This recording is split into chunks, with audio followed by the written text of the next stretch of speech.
పాణ్యం నియోజకవర్గం కల్లూరు అర్బన్లో మాజీ ఎమ్మెల్యే కాటసాని రాంభూపాల్ రెడ్డి ఆధ్వర్యంలో ప్రభుత్వ వైద్య కళాశాలల ప్రైవేటీకరణకు వ్యతిరేకంగా కోటి సంతకాల సేకరణ ఉద్యమం ఉధృతం. ప్రభుత్వ వైద్య కళాశాలల ప్రైవేటీకరణ నిర్ణయాన్ని వ్యతిరేకిస్తూ వైఎస్ఆర్ కాంగ్రెస్ పార్టీ చేపట్టిన కోటి సంతకాల సేకరణ ప్రజా ఉద్యమం నంద్యాల జిల్లాలో ఉధృతంగా కొనసాగుతోంది.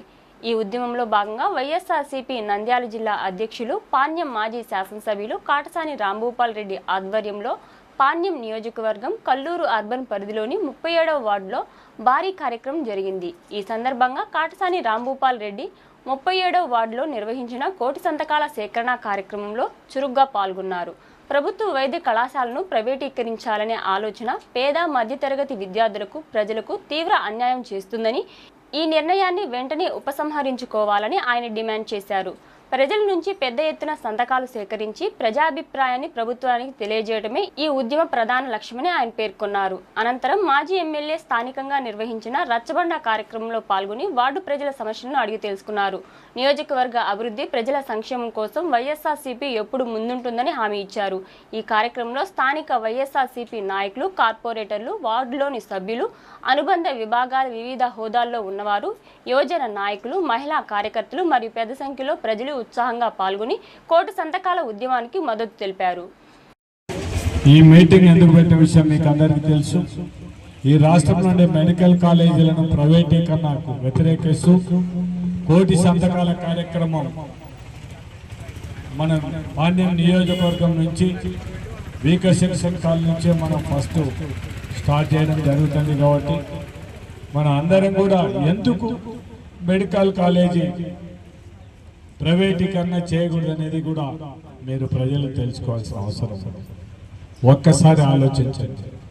ప్రైవేట్ కాన్వెంట్ స్కూళ్లకు గవర్నమెంట్ స్కూళ్ళకు ఉన్న డిఫరెన్స్ మీరు గమనించండి. గవర్నమెంట్ స్కూల్ అయితే మీ పిల్లలకందరికీ కూడా ఉచితంగా చదువు చెప్పడానికి అవకాశం ఉంటుంది. అదే ప్రైవేట్ స్కూల్ అయితే వాళ్ళు ప్రతి ఒక్క విషయంలో కూడా మీతో డబ్బులు వసూలు చేసే పరిస్థితి ఉంటుంది. అంటే సామాన్య ప్రజలు చదువుకోవడానికి అవకాశం కల్పించాలనే ఉద్దేశంతోనే ఆనాడు నాయకులందరూ కూడా మనకు స్వాతంత్రం వచ్చిన తర్వాత ఈ భారతదేశంలో విద్య అభివృద్ధి చెందాలనే ఉద్దేశంతోనే ఈ గవర్నమెంట్ హై స్కూల్ కానీ, ఎలిమెంట్ స్కూల్ కానీ, డిగ్రీ కాలేజీలు కానీ, ఇంటర్మీడియట్ కాలేజీలను కూడా పెట్టిన పరిస్థితి. పేదవాళ్ళు చదువుకోవడానికి అవకాశం కల్పించాలనే ఉద్దేశంతోనే ఈ విద్యను ప్రైవేట్ పరం కాకుండా గవర్నమెంట్ ద్వారా మీకు చదువు చెప్పడం జరుగుతుంది. ఒక్కసారి మెడికల్ కాలేజీల గురించి ఆలోచించండి. మీ పిల్లలు, పేద పిల్లలు ఎంబీబీఎస్ చదవాలంటే ఎంత డబ్బులు కట్టాల్సి వస్తుందో మీరు అందరూ ఒక్కసారి ఆలోచించండి. మీరు మెరిట్లో వచ్చినా కూడా ప్రైవేట్ కాలేజీ అయితే మీరు ఫీజులు కట్టాల్సిన అవసరం ఉంటుంది. అదే గవర్నమెంట్ కాలేజీలో చదివితే మీకు ఫీజు రియంబర్స్మెంట్ వచ్చే పరిస్థితి ఉంటుంది. దాంతోపాటు మీ పిల్లలకు అందరికి కూడా హాస్టల్ ఫీజు ఇవన్నీ కూడా మీకు బరువు లేకుండా ప్రభుత్వం నుంచి, ప్రభుత్వం మెడికల్ కాలేజ్ అయితే మీకు మీ పిల్లలు చదువుకోవడానికి అవకాశం ఉంది. అన్నిటికంటే ఇవన్నీ కూడా ఎంబీబీఎస్ చదివేదానికంటే పక్కన పెట్టండి. మీరు ఒక్కసారి ఆలోచించండి. ఈరోజు మనం వీకర్ సెక్షన్ కాలనీలో మన అర్బన్ హెల్త్ సెంటర్ పెట్టడం జరిగింది. మీరు ఎంతమంది అక్కడ పోయి వైద్యం చేయించుకుంటున్నారో మీరు అందరూ కూడా ఒక్కసారి ఆలోచించండి. అంటే గవర్నమెంట్ నుంచి పెడితే జగన్మోహన్ రెడ్డి గారు ఈ రాష్ట్రం నుండి పేద ప్రజలకు అందరికీ కూడా విద్య, వైద్యం రెండు ఉచితంగా ఇవ్వాలనే ఉద్దేశంతోనే, మీ పిల్లలను బడికి పంపించాలనే ఉద్దేశంతోనే అమ్మఒడి పెట్టి మీ పిల్లలందరినీ కూడా స్కూలుకు పంపించిన పరిస్థితి ఆనాడు జగన్మోహన్ రెడ్డి గారు చేయడం జరిగింది. మీరు ఒక్కసారి వైద్యం చూసుకుంటే ప్రతి ఒక్క ఊర్లో కూడా విలేజ్ హెల్త్ సెంటర్లు పెట్టి మీరు చిన్న దాళ్లకు పట్టణాలకు రావాల్సిన అవసరం లేకుండానే మీకు అక్కడనే ఒక 10 రకాల టెస్ట్ చేయడానికి కూడా ప్రతి ఒక్క విలేజ్ క్లినిక్ లో కూడా పెట్టడం జరిగింది. షాపులు ఉండే డబ్బులు ఆ రోజు ఎక్కువ ఉండాలి. ఈ రోజు చంద్రబాబు నాయుడు షాపులు పెంచిన తర్వాత ఎక్కువ డబ్బులు రావాలని మీరందరూ ఒక్కసారి ఆలోచించండి. ఈ రోజు సందు కూడా పల్లెటూర్లలో అయితే మొత్తం ఒక్కొక్క ఊళ్ళో 5-6 బెల్ట్ షాపులు పెట్టిన పరిస్థితి. నాకు తెలిసి వీకర్ సెక్షన్ కాలనీలో కూడా బెల్ట్ షాపులు ఉన్నాయనుకుంటున్నాను.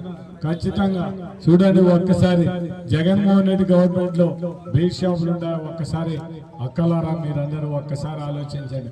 అంటే ఎవరు మీకోసం పనిచేస్తున్నారనేది మాత్రం మీరు గుర్తు పెట్టుకోవాలని మాత్రం నేను ఈ సభాముఖంగా విజ్ఞప్తి చేస్తున్నాను. ఇంకా దాంతో పాటు ఈరోజు బ్రాండీ షాపుల్లో డూప్లికేట్ మందు, నకిలీ మందు అమ్మే పరిస్థితిలో ఉంటే దాన్ని లాస్ట్కు మళ్ళా వాళ్ళతో వీళ్ళతోనే వాళ్ళ మీద వీళ్ళ మీద పెట్టారు.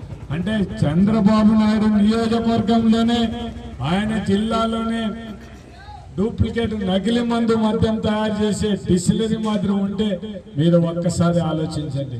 ఎవరు నకిలీ మందు తయారు చేయడానికి ప్రోత్సహిస్తున్నారో అక్క చెల్లెలు మీరందరూ కూడా ఒక్కసారి నిన్న మనం ఎక్సైజ్ మీద మీటింగ్ పెడితే అక్క చెల్లెలు చెక్కు దొరకకుండా 1.5 గంట సేపు ఎక్సైజ్ ఆఫీస్ దగ్గర ఉన్నారంటే మీ భర్తలు తాగి మిమ్మల్ని ఎంత ఇబ్బంది పెడుతున్నారో దాంతో మాత్రం అక్క చెల్లెలు అందరూ తెలుసు. కాబట్టి మామూలుగా మీటింగ్ పోతే ఎమ్మడే లేచిపోయే వాళ్ళు మనం మీటింగ్ అయిపోయింది అనుకుంటే వరకు కూడా 1.5 సేపు ఉన్నారంటే మీ మనసులో ఏ విధంగా బాధ ఉంది అనేది మాత్రం మేమందరం కూడా ఖచ్చితంగా తెలుసుకోవడానికి అవకాశం